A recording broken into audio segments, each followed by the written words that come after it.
Angles to know in geometry. What are the definitions of supplementary, complementary, vertical, and adjacent angles?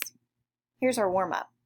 Identify these shapes as acute, right, or obtuse. A is a right angle, indicated by our square, 90 degrees. B would be acute, less than 90, and C, obtuse, over 90. Based on these angle measures, identify which one is acute, right, and obtuse. A is acute, under 90. B, obtuse, over 90. C, obtuse, over 90.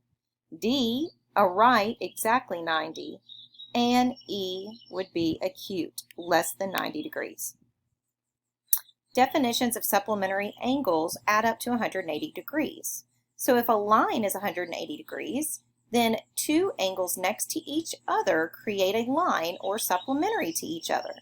So 1 and 2 would be supplementary, 2 and 3, 3 and 4, and 1 and 4. They all share a line. Complementary angles add up to 90 degrees, indicated by our square. So any 2, 3, 4 angles that create a right angle are complementary angles.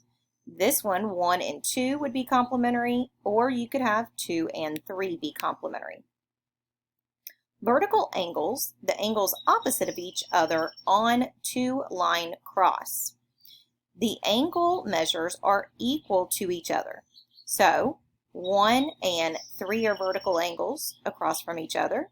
2 and 4 would also be vertical angles.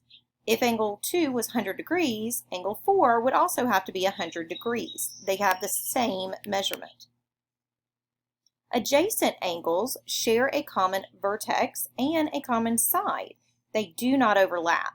So 1 and 2 are adjacent. They share a line and a vertex. Same thing as 2 and 3. Share a line, they are adjacent, and a vertex.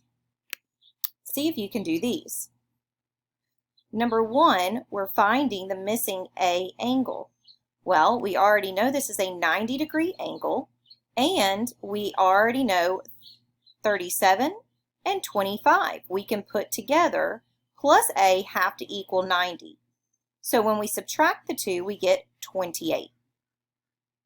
Same thing, number 2.